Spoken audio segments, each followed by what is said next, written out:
Hey, what's up, everybody? It's BDF44 coming at you again, sitting in the dark as I like to often. You might be able to see my face a little bit, though, but whatever, who cares? Um, just got to watching the Lakers, Drummond's debut. He went down with an injury. In typical Laker fashion, it seems, this year. The very game he comes in, we're all excited. Everybody's going crazy, talking about championship days are here again and all this good stuff. And then he gets a real bad toe injury. Now, the x-rays were negative, so he avoided a fracture. It won't be a long and lengthy thing. But from what I understand, it's a toenail injury and a bruise. And I've had toe injuries. In fact, I got a band-aid on my toe right now because of a toenail injury, believe it or not. Right now. But nevertheless, that's what he's dealing with. And, we're lucky that we walked out of there without him breaking that toe. Because needless to say, even a toe, as small as a toe is, especially for big men more than anybody else, these toe injuries can be lengthy. We went through this with Shaq. We've seen this movie before. So I don't laugh at toe injuries. I know how serious they can be. I know how lengthy they can be. My thing is, I don't. I'm not worried about that at all. Can't miss what we never had. He was in for all of 8 minutes tonight or something like that. Gave us a couple points. We didn't lose anything getting him. We just signed him, so we just go back to exactly who we were until he gets back. And I think to a degree, my things that I said was I didn't want us to run Drummond into the ground, especially since he's been off for like a month and a half. I more so want to make sure that he and everybody else that we really know is key is going to be fresh in time for AD and Bron to come back. Now, we do want to be playing good and cohesive basketball by then so that Bron and AD aren't coming back to a bad basketball team, which it looks like we are right now.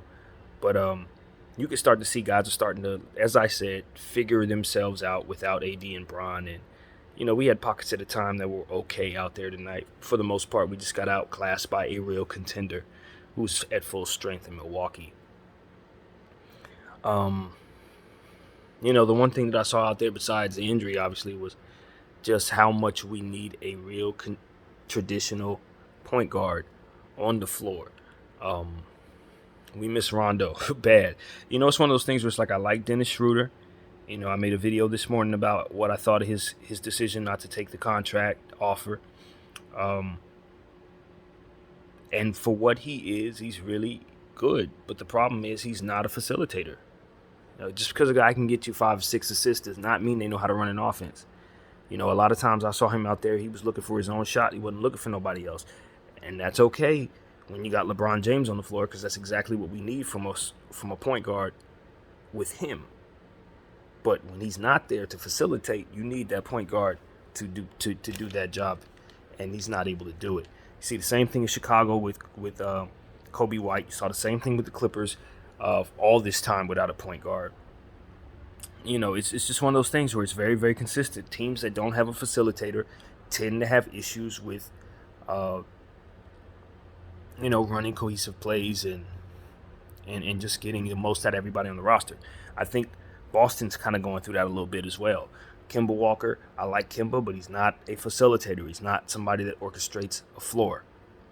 And I preach this probably more than anybody else because I'm such of a believer in the past, more so probably than any other aspect of the game. But I see it's really, really prevalent in this era that teams without point guards just do not fare well. Teams without facilitators, because they don't have to be the point guard, but a facilitator, they just don't fare well. So the Lakers need to make sure that they address that come next season. I like Dennis Schroeder. He's probably going to walk. Make sure the next guy we get can both score and pass comfortably. Or we can continue going down this path, but when LeBron's not out there, we're going to have more of this. So I know that scoring point guards are great for LeBron because you don't want to overpass out there. You don't need, him and Lonzo weren't the greatest fit because of that. Like, who's scoring if everybody's passing? But when there's no passer, you need your Lonzo. So you need your Rondos, you need those O's passing the rock. So at the end of the day, I'm not too discouraged by what I saw tonight. I didn't expect the Lakers to win that game. In fact, I expected exactly what I saw. And, I hate to keep beating a dead horse, but We have some issues with the shooting guard position. KCP did not play well tonight. He tends to only play well when other guys are playing well. It's almost like he feeds off the success of others. I don't know. Maybe that's just my own observation. Maybe I could be wrong about that. But when there's nothing to play for, he usually doesn't play well. But when he's down there with Bron and AD and all those guys, and he's able to kind of slip into what it is that they do, he usually shines. So I just expect that when they get back, he'll basically get back to his regular self. I'm not worried about KCP. Wesley Matthews, he did some things out there that were pretty solid, but for the most part, he was hurting us. Shooting the ball poorly. When he gets the ball, he tends to look like, and I know this sounds crazy because he's been in the league for a long time, but this is just something I saw tonight. He just gets the ball, and it's almost like he's unsure what to do when he gets it. It's like he's a catch and shoot guy, you know what I mean? And when you have a LeBron James out there and he can spot up in the corner or spot up in one of his angles, yeah, you can get him the ball. He might be able to put it in triple threat and do something with it, but the majority of the time, he wants to catch and shoot. At this stage in his career, he just wants to find his spots, be in rhythm, catch the ball in rhythm, and shoot.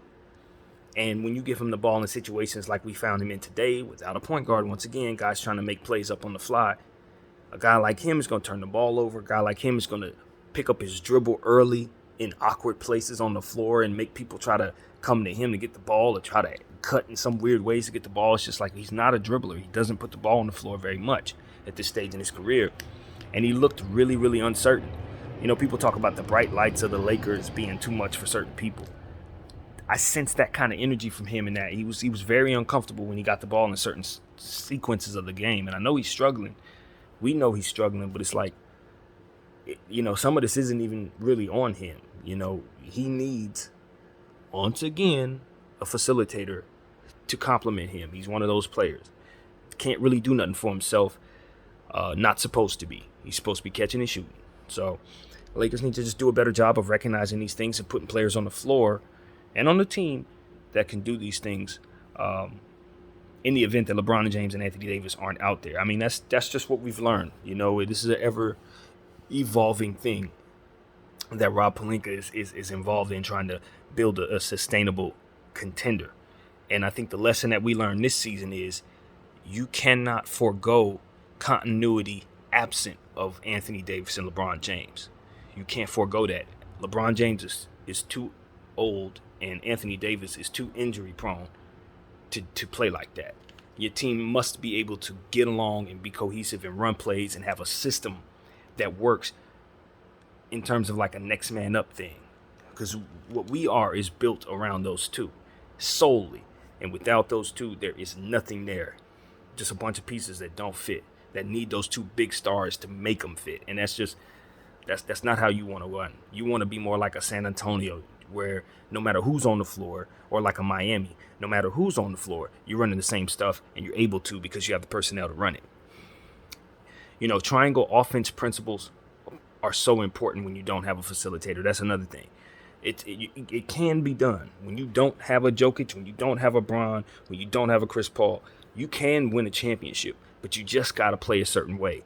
And the triangle, the Bulls and the Lakers taught us that. Tex Winter, the great Tex Winter, and Phil Jackson taught us that. You just got to run those box principles. You got to run those triangle principles. And that way you can get away with not having a facilitator. Inside out, things like that. You got to run that type of stuff. But a lot of coaches don't want to teach that stuff. A lot of these players don't want to sit down and learn that stuff. It's not a fun way to play. But it's effective when you don't have a real facilitator. That's why Shaq and Kobe was able to make it work. Derek Fisher wasn't no facilitator. We didn't have nobody on that team that could have did that. But we didn't need it because we were running the right stuff. Same thing with Michael Jordan's team. Ron Harper wasn't no facilitator. Steve Kerr wasn't no facilitator. Michael wasn't no facilitator. But they didn't need anybody to be because they ran the right stuff. That's what teams without point guards and facilitators need to do, man. Period. Got to run the triangle. Got to run box sets, things like that. Got to. And I would say the Lakers should learn some of that stuff. They should start running some of that stuff when LeBron ain't on the floor, when AD ain't on the floor. Learn those principles. Work that stuff into our equation. You know what I mean? That should be something that all teams really do. I really believe that. I think it's very important. Just like knowing how to switch into zone defenses when you don't have certain types of players on the floor, or don't have certain types of mismatches. When you're severely undersized and things of that nature, you got to switch to weird zone tactics. Same goes for these triangle offenses. It should be worked in as if, it's just something you know how to do on every team. It should probably be taught in grade school. You know what I mean? Because not every team is going to have a point guard. You know what I mean? Those don't grow on trees like that, especially in this era where everybody wants to shoot the ball. So that's just what I got to say about that.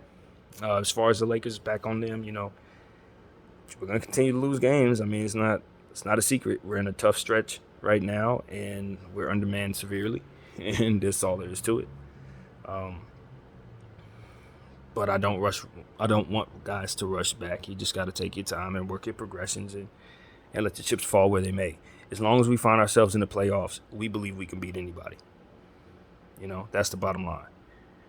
So that's what I got to say. My name is BDF44. Thank you guys for watching, or listening, I should say. I'm out.